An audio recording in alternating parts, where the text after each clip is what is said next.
Hi guys, and welcome back to my channel. So for today's video, pupunta kami sa Hiei Jinja Shrine. Ito yung mga Torii Gate. So meron pala dito nun sa Tokyo. Since hindi naman kami magko-Kyoto, so dito na lang namin siya bibisitahin. And then after that, baka magsha-shopping lang kami sa Ginza. And then we'll see kung saan pa kami pupunta after. Okay?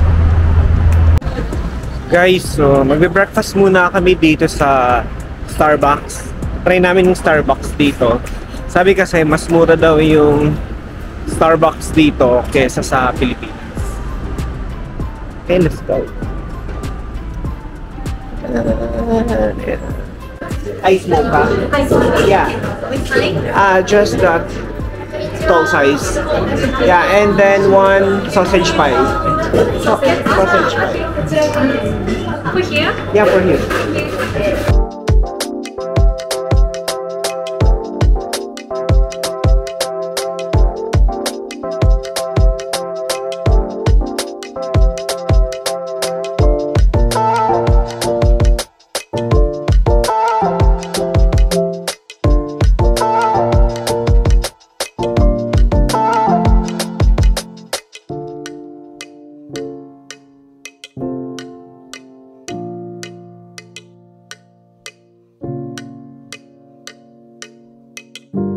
Sa Japan, Clego, halos lahat ng restaurants at saka mga shops, coffee shops.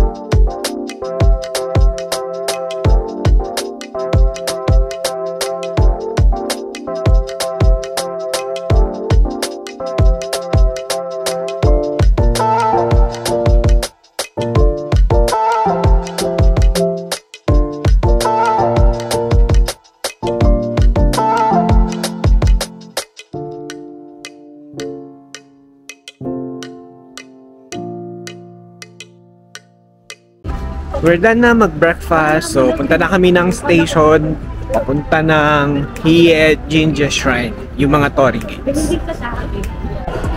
So, kabili na kami ng ticket guys, so importante talaga na meron kang internet no, para makita mo kung saan kayo dapat mag-entrance, kasi dun sa pinasukan namin, Marunouchi line, pero dapat malapit sa A2 na entrance exit yung bilihan ng ticket kasi hindi namin makita doon kung saan dapat yung Akasaka Mitsume na station na dapat bababaan namin. So, yun. Guys, ito nakalabas na kami ng station and Google Maps na lang namin kung asan ang Hiei Jinja Shrine. Okay. Ilang degrees tayo ngayon? Ang lamig ng hangin eh. 24. It's 11:30 ng tanghali and 24 degrees yung temperature. Okay. So, susundan lang namin guys yung mga foreigner kasi mukhang yun lang naman yung... Ay, ito pala eh. So, kailangan mapagmasid ka lang sa palipaligid. You are here. Nasaan tayo? You are here. Hiei, ayan oh, ayan lang siya oh. You are here. Andito kami, tapos ito lang Hiei Jinja Shrine. Okay. Let's go! Ganda dito oh. Ano, picture muna? Picture? Etong Akasaka Mitsume na lugar, parang ano rin siya, mga offices. Ang daming building offices. Sabi 300 meters lang daw yung shrine, so malapit-lapit na tayo. Ayan guys, andito na tayo sa Hiei Jinja Shrine and walang masyadong tao. So, diba? Parang masyadong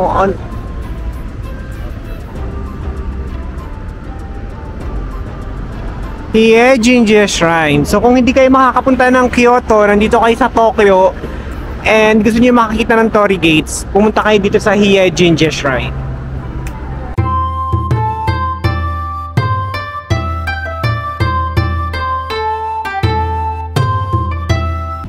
Okay, tara, akit na tayo ng Torii Gates, guys. Anong sabi dito? No pets, no smoking, no skateboarding, no sitting, no eating and drinking. Okay, akit na tayo.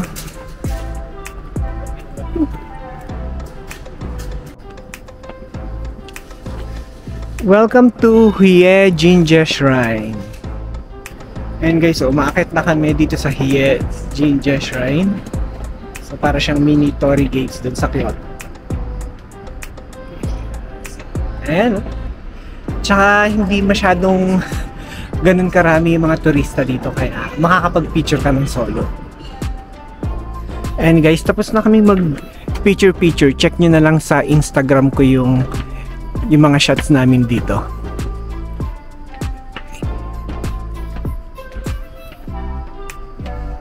Asa pa ako? May lamok yata eh, parang kinakagat ako eh. Oh, ganda nyo, parang cinematic oh. Di ba yung pag-akyat? Oh, di ba? Ganda ng effect. Ayan. Ito yung tuktok niya or yung top. O di ba hindi ganun kasing taas nung nasa Kyoto? Pero same vibe. Guys, pasok naman tayo sa shrine nila. Ah, ito. Okay. Shrine. Ah, okay, ganun pala. Ay, ang ganda oh, may nagpapapicture oh. Naka-costume na bata. Ang cute. Ay, ang cute ng mga bata. Ah, okay. Temple pala. Ano ba tawag? Shrine or temple?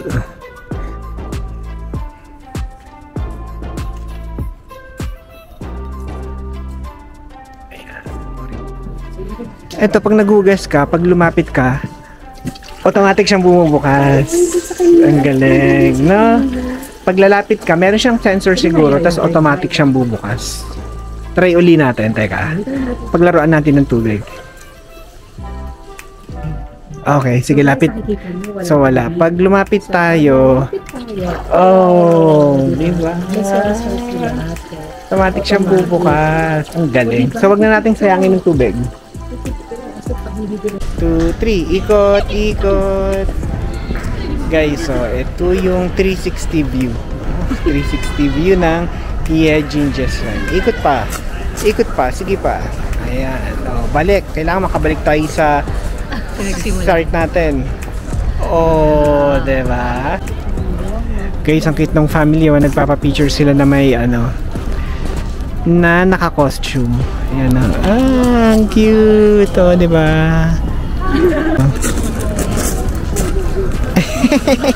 Parang dito sa labas ng shrine guys, so may naka-display ng sasakyan. Google Translate mo nga ito, Timalo, kung ano ibig sabihin. Tingnan natin kung ano yung sinasabi niya. Baka ito ang sasakyan ng Hari Royal Family. Baka sinasabi niya bawal magpa-picture. O baka bawal magpa-picture pala yung ibig sabihin eh, no? Sige, tingnan natin. Ayan. Ano yun? Hie Place eh. Teka lang, isa pa. Hie Jinja Shrine. Ano eh? Car Exorcism ang sabi, guys. Ay, hindi nyo makita. Car exorcism? Car Exorcism? Ano ibig sabihin nun? Na-exorcism. Yan, no? Ang ganda-ganda nung car. Car Exorcism. Or iba lang talaga yung pagka-translate niya. Ang ganda, guys, oh. Sana makahanap tayo ng mayamang jowa na nabibili sa atin ito. Okay. It's Bentley. Yan. Yan. Diba? Guys, parang umepek na yung ininom ko sa Starbucks. So, mag-CR muna ako. Okay. Guys, ito yung mga pindutan dito sa CR ng Japan. Public toilet to guys pero ang linis at saka maayos. So ito yung kapag huhugas ka na. Ayan. Ayan. Tapos ang init ng tubig. Ayan. Tapos kapag tapos na, stop mo na. Para hindi marinig na pumupupo ka. Ano lang.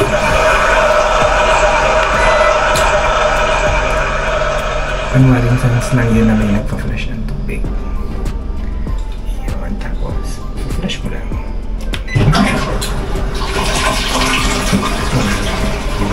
galit. Kaya hindi uso dito yung bidet.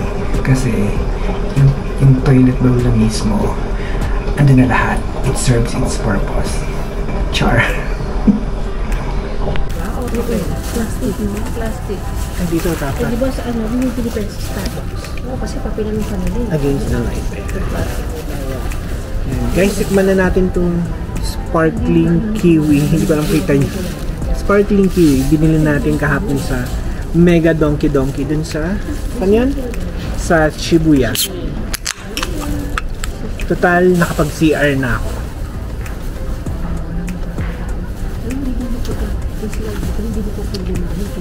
Masarap. Masarap. Ano lasa? Lasang kiwi na parang yun nga, parang may sparkling. Hindi siya yung parang blunt Tubig, yung lasa. oo, na parang... Masarap siya. So, ano talaga? May sweetness. Flavored, ano, parang, hindi siya flavored eh, parang juice talaga na may spark. Sarap. Pero masarap siya pag malamig na malamig siguro. Sawat, ano, nakabuka. Guys, we're leaving na the Jinja Shrine. So, worth it naman yung pagbisita dito kasi walang masyadong tao. Tsaka maganda naman siya.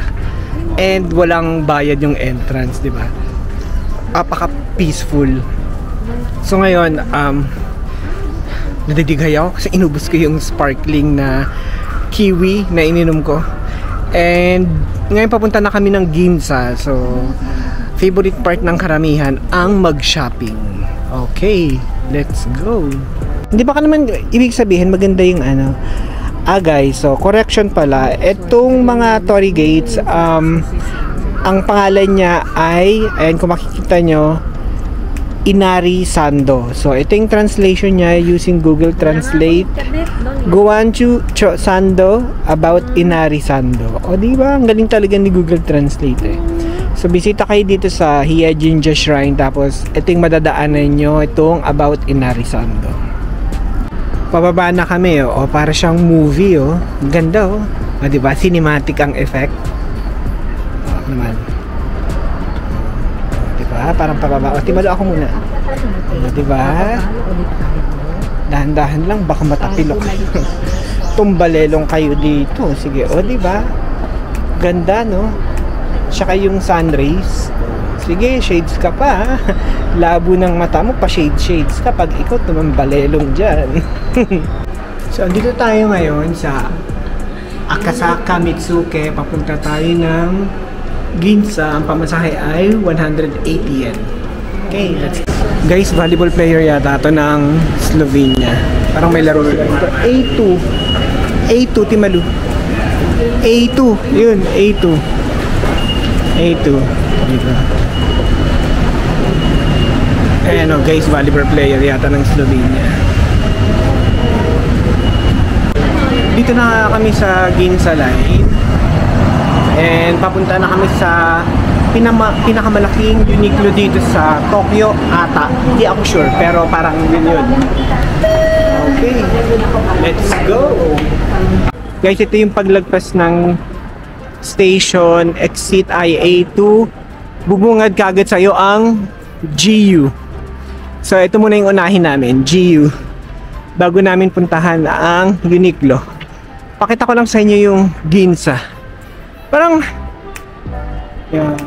ayun, ang dami ring mga stores. May Prada, Ginza Core, ay kung ano-ano. May Sony, tsaka Mitsukoshi. Ito na muna unahin namin guys, GU. Okay, show your passport for a special price offer. Same price with the GU app members. Sa 5th floor daw yung men guys. So, mauna na ako doon. Titingin ako kung anong pwede ko mabili. Andito na tayo sa men's section guys. Mga pang winter jacket na yung binibenta nila. Sweater. Magkano yung ganitong may hood? Oh, 2,990 lang. So, around magkano to? 1,400 pesos lang yung ganito. Ano ba? Yung ganito ay 3,990. Hanap ako ng gloves at saka scarf. At saka long sleeve na shirt lang siguro. OOTD check lang guys.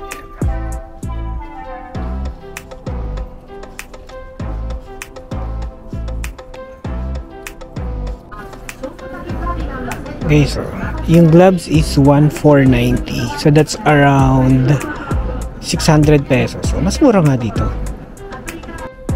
Okay, so pwede na to, no? Tsaka heat pad daw ang nakalagay, so hindi na tayo lalamigin dito. Guys, ang ganda ng coat, 6,990 lang. Ganito siya pag sinuot. Ayan. Guys, so ito, bibili ako nito. Long sleeve na may parang turtleneck at saka merong parang naka-shirt lang. Siguro bibili ako ng turtleneck. Eto guys, nagsusukat na ang mga person, nag-uubos na ng budget. Wala nang space ang luggage. Shopping is life daw. O, diba? Ito guys, so 1,490 yen lang to. So magkano lang yan? Nasa 600, 700 pesos lang to guys. I-register nyo guys. Ito yung queue po na makukuha nyo. Ipe-present nyo sa counter. Guys, itong coat, 1,490 yen lang. So, bibilan ko yung pamangkin ko since magbe-birthday siya. Yan. Ito yung, para ito yung susuot niya pag nagpunta kami ng Hong Kong na during winter. Guys, underwear, 3 for 1,290 or 490. O, di ba parang 500 plus lang, tatlong underwear na. Sige, bibili ako. Yan. Shopping color ang mga persons, guys. So, at sa akin ito pala. Ito sa train kanila. So, diba, nagpasisang oras na kami dito sa GU. Hindi pa kami nagbabayad. O guys, diba, dream nating mga taga-Pilipinas sa makapagsuot ng winter clothes. So, pero yung itong coat, ang mahal kasi, though maganda siya, 6,990. Nakabili na kasi ako dun sa 2nd Street na 3,999 yen lang. Di ba? OOTD check. Shopping pa more. Shopping pa mo, wala. Luggage no more. Budol.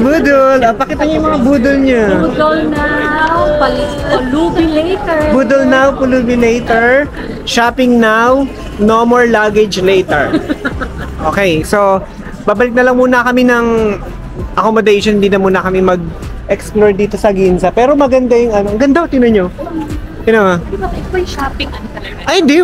Mag-picture naman muna tayo. Doon tayo. At least may picture tayo sa Ginza. Ayan guys. Ito ang ganda ng building. So, gagawin na lang muna namin. Magpipicture kami dito sa Ginza. At least meron kaming tinake na picture na nandito kami sa Ginza.